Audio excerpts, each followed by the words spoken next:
everyone! Welcome back to our cooking vlog. And for today's video ay magluluto tayo ng yummy, cheesy chicken apritada. Yes! Marunong po akong magluto niyan. At ano ba ang naging sikreto ko para na maging masarap ang luto na ito? Una, linising mabuti ang manok at ibabad sa suka at toyo para malis ang lansa at manut na din ang lasa. At ito pa ang mga additional ingredients. Siyempre ang carrots, patatas, sibuyas, bawang at saka ang bell pepper. Depende sa dami ng inyong lulutuin ang inyong ingredients. Sa lutong ito, gumamit lang ako ng half bell pepper and half green bell pepper. At ito ang sikreto natin. Dapat iprito nyo ang mga ingredients na ito. Umpisahan natin sa carrots at patatas dahil medyo matigas ito. Pagka kasi niluto nyo ito na sabay-sabay at nilagyan ng sauce ay hindi ganong kasarap. So dapat piprituhin natin.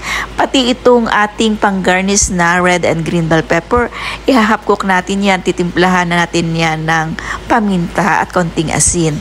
At siyempre, ang manok ay atin ding ipiprito. Iyang pinakamayang ingredients natin ay dapat lutong-luto. Kaya dapat iprito natin, mas maganda at maganda ang kulay pati.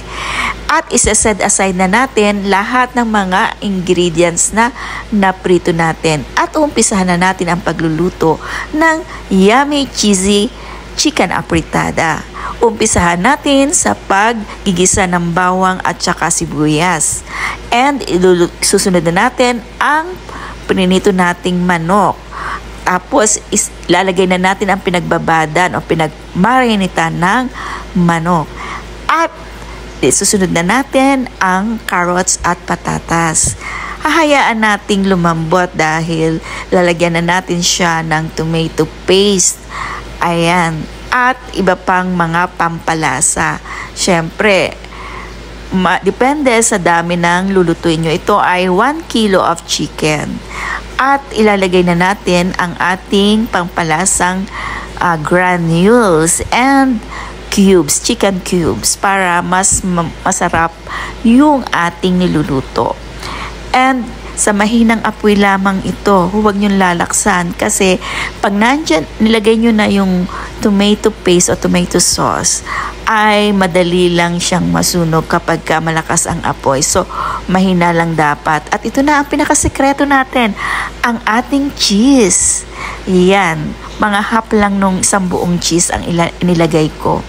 At palalambutin natin sa mahinang apoy, tatakpan natin. And ayan, nilagyan ko pa ng dried onions at bay leaves. Yan, 2 dahon ng laurel ang nilagay ko and ginarnisan na natin ng green and bell pepper. At ayan, luto na ang ating yummy chicken apritada.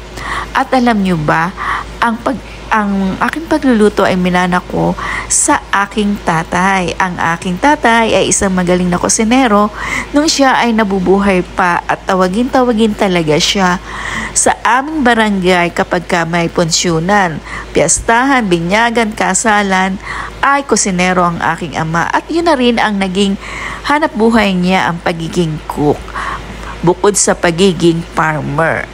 Hope you like it guys. Follow, like, and share para naman mas marami ang makapunood. Hanggang sa muli. Bye-bye!